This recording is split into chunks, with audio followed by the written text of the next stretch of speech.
Good morning, unicorns. Day 25. If I want it, I can absolutely have it. It's mine. It's mine. It's about no doubt that it is yours. No doubt, having no doubt in your mind. Once you give birth to a desire and you let it go without doubting it, that's when you allow it because there's no attachment in that. Morning, Jennifer. Yes. So, attachment means, first of all, I want it a lot.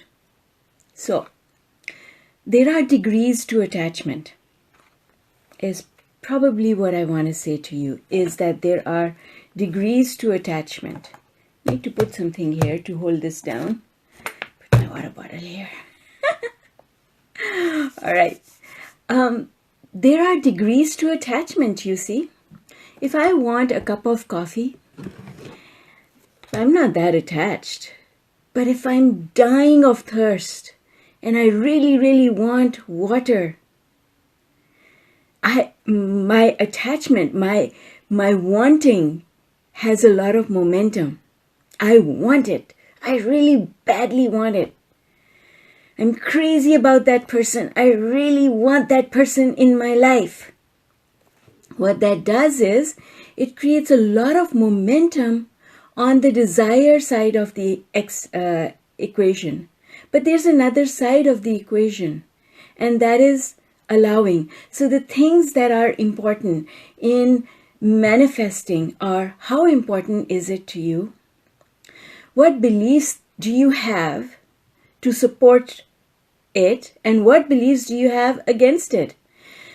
The beliefs that you have that are for it create allowing.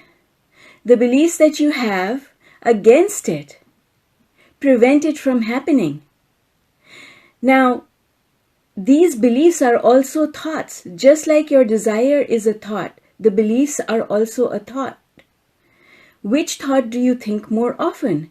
Do you think the thoughts that support your belief more often than the ones that you don't? And on top of that, how much momentum does the belief have? Because if the belief has strong momentum, the most important thing in manifesting. When your desire has a lot of momentum, means you really, really want it. When your belief has a lot of momentum, means you really, really believe it to be true. I really, really want this person in my life, but I really, really believe it to be true that they don't reciprocate my feelings. I really, really, really, really want money in my bank account, but I really, really, really, really believe that there's no way I can get the money that I want. Now, this is what's going on vibrationally. There is a vibrational fight going on inside you because you want something with a lot of power, with all your might, and you stand in the way with all your might. Hi, Nancy. Hi, Margie. Hi, Mary Ellen.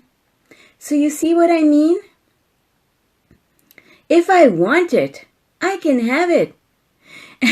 And the best thing, and that's why I say, I teach you not to have attachment, because the best thing is, if I kind of sort of want the coffee, but it doesn't matter, my desire does not have a lot of momentum.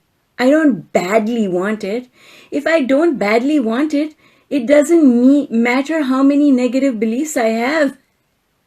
It doesn't matter how many negative beliefs I have along the way, because I'm not resisting it with my attachment. It's going to flow in. Because I'm not resisting it with my attachment. It's going to flow in faster than those things that I really, really badly want. The fact that I badly want them is what prevents them. When we trust the universe, when we have faith in the ability of the universe to give us everything that we want, we are not attached anymore. It's not that we don't want it, but we don't want it badly. We're not saying, oh my God, my life depends on it. When you don't say that your life depends on it, you don't create negative momentum on these beliefs that are standing in the way. And therefore, the universe can bring it easily.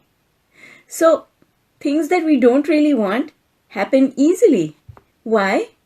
Well, because we are not resisting them. I don't believe that I can have a lot of money. I absolutely believe that I can't have money, so I manifest the lack of money because my belief about it is lined up with my expectation.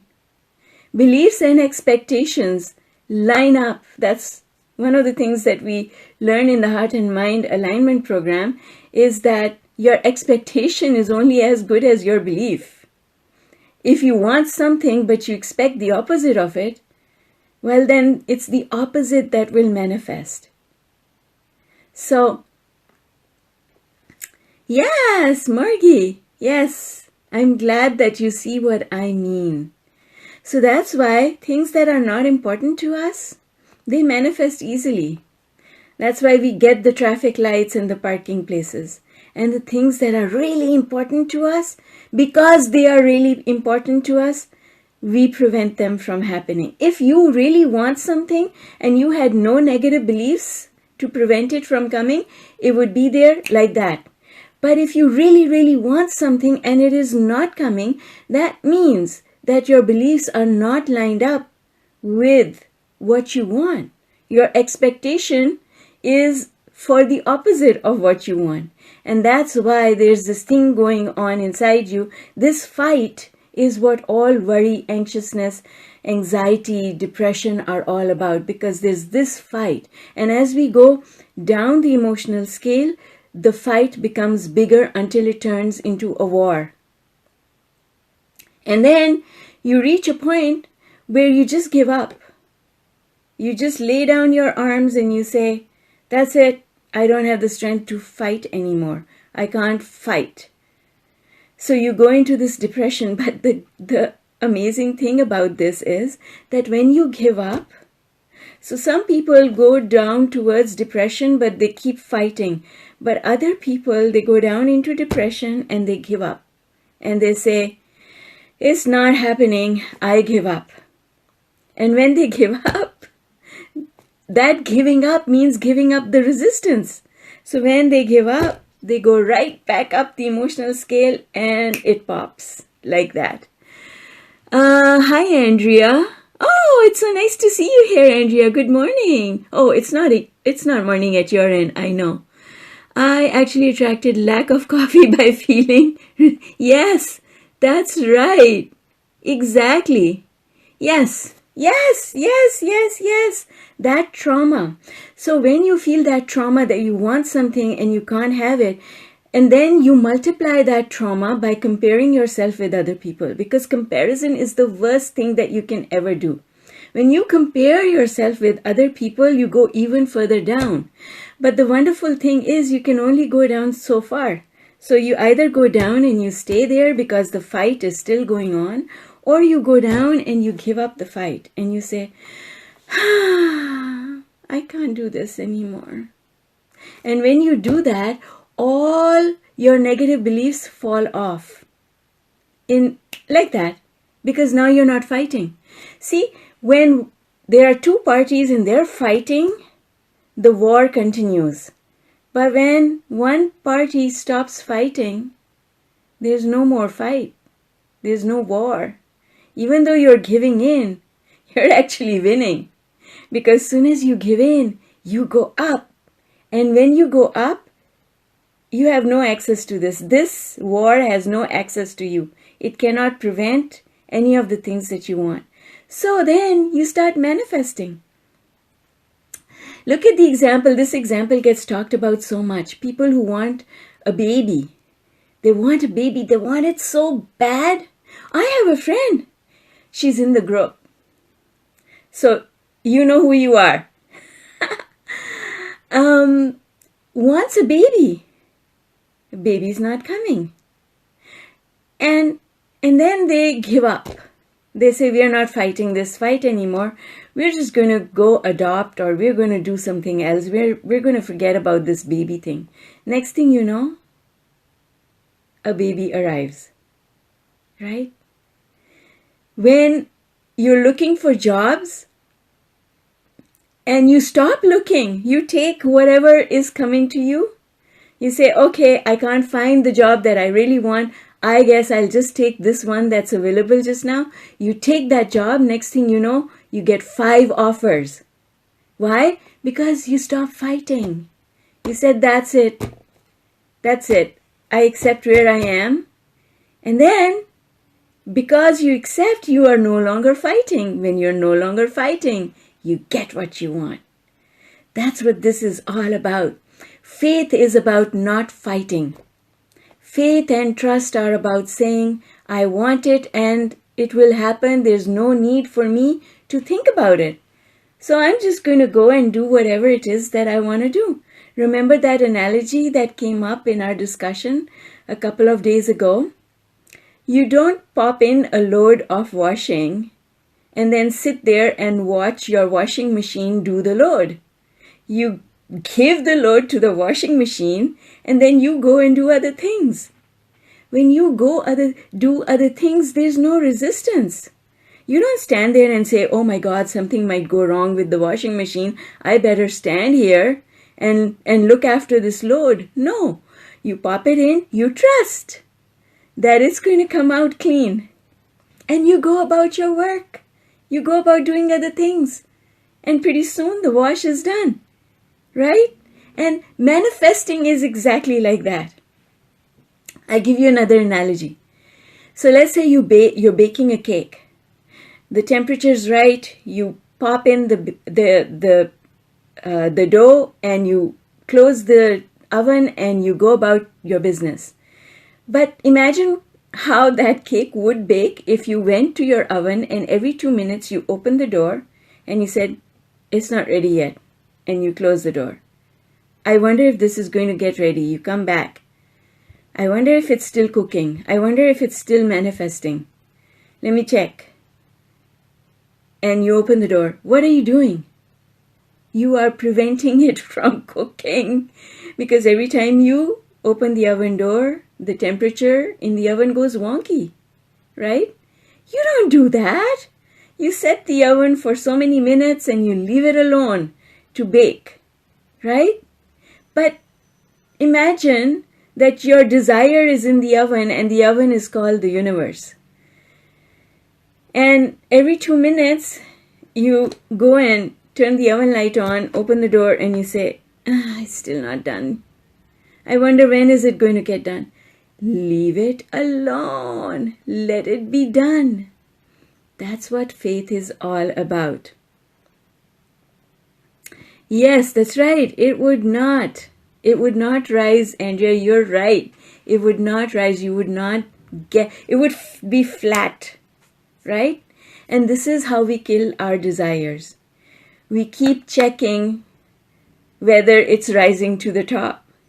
We keep checking, we keep poking it, and then it has so many holes in it, right?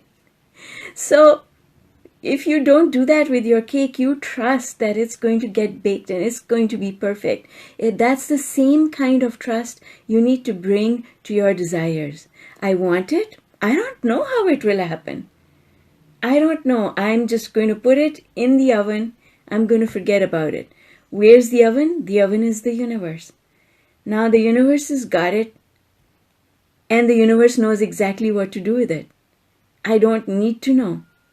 I don't need to know the chemical reactions that happen in the yeast in order to make my dough rise. I don't need to know. I don't need to know the chemical composition of my cake. I don't need to know. I don't need to know the chemical reactions that are going to take place in order for it to get baked. I don't need to know. All I need to know is I did my job. What was my job? My job was to give birth to the desire. That's all my job was. And that does not that does not require any hard work. But you know what I had fun with? I had fun with preparing that dough. I put this in it and this, and I mixed it up. And look at how beautiful the dough is. This is going to be a wonderful cake. That was my job. That's all I needed to do. And now when it's baked and it comes out, that's when I'm going to cut it into slices. That's my job. That's where action is required. I don't need to do anything in between. Oh my God, Louis is here. Wow, this is a happy day. Hi, Louis. Haven't seen you for a while. Love you so much. So good to see you. Everything happens in perfect timing, doesn't it, Louis? When you need something, the universe finds a way to bring it to you. Oh, Andrea, one day I need to have some of your baking. I'm sure you're very good at it. Okay. Yes, we all learn. I remember my mother telling me, don't open the door. Don't open the door of that oven, because when you open the door, every time you open the door, the oven loses heat, and then your baking won't happen the way you want it to. Right? So, if I want it, I can absolutely have it. Now, I have to share one little thing with you. We fool ourselves. We think we want something, and we think we want it really badly. But in reality, it does not. It does not encompass, it does not incorporate, it does not reflect, it does not contain all the things that we want. See, what happens is we have active memory. Like a computer has active memory. That's the apps that you have open on it. So if I have Word open, if I have a Word document open on my laptop, it is now in the active memory of my laptop. But I have so many documents that are saved on the hard drive. The only document I can read is the one that is open on the laptop in the active memory. I am not accessing all the files that are stored on the hard disk, right? But over the years, oh my God, have you any idea how much I have stored? I have a 3 terabyte hard disk that is permanently attached to my laptop, where I store everything because my laptop has no more room. But this is the thing. My memory, my short-term memory, what I think I want today is what is in my short-term memory. It's open on my desktop. But I've got all these files stored in my hard drive. Guess what? The universe is reading all the files stored on the hard drive in addition to the file that's in here in open on the desktop. The universe is not limiting itself to reading just the file that's open on the desktop. It's reading all the hard files. So something comes up. Let's say it's this person. I want this person. Oh my God, this person has this quality from my list, and this quality from my list, and this quality from my list, and this quality from my list. Oh my God, I want this person. This person is perfect. We would hit it off. We would have the most wonderful time together. But guess what? Your list is longer than what you think it is, because you saved a list 3 years ago, and you saved another list 10 years ago, and you saved another list when you were 5, and you were observing your parents interact. You saved a list. Guess what? The universe is privy to all those lists. The universe knows with more precision what you want because it is reading all your files.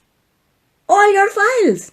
And you fool yourself into thinking, I want this. Universe, give me this. And the universe says, I could give it to you, my child, but you will regret it. Let me take this away, because what you really want is all of that And this thing that you are looking at just now, it only gives you maybe 5% of what you want, and you think 5% is equal to 100%. But my child, I know that 5% is only 5%. So keep looking. Keep looking. There's more out there. And when you allow, all 100% will flow in. Yes? Do you like that? That's good, isn't it? Yes. Yes. Oh, hi, Lindsay. So good to see you here. That's the thing. So remember, when you really, really think you want this, the universe knows that you really, really want all of this. And getting this is actually going to make you unhappy. And that's why sometimes we get to a place and we think, this is it. This is everything I ever wanted. No, it's not. No, it's not.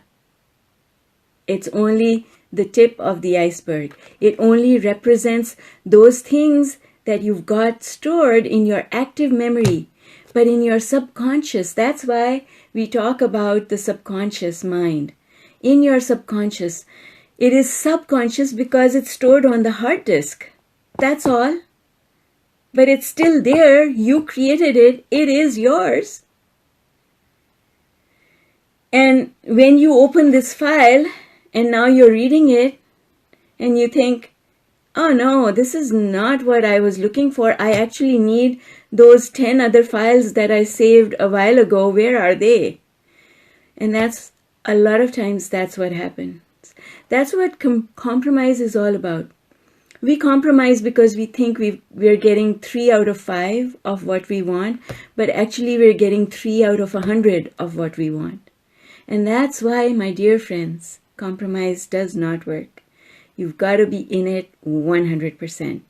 You've got to let the universe decide which one is your 100%. Because at any one point in time, you are not reading all the files that you've got stored on your hard disk. All right, that's it. That's where trust comes from. Trust means I don't even remember what I stored on my hard drive. And that's true, I don't. But the universe does. The universe keeps track of all of that and has the ability of giving us all of that. So this is why we test things out and then we move along. Because we don't find complete satisfaction in those things. Okay, guys, you're going to have an absolutely amazing day. Yes, Jennifer, I love you too. I wish our meditation group was on again because I want to give you such a big hug. Virtual hugs, virtual big hugs. Love you all. Have a super day and I will see you tomorrow. Oh, and tomorrow is the live. So tomorrow is the live from the book. Where is it? I don't know where I put my book. Somewhere. Money and the Law of Attraction by Abraham Hicks.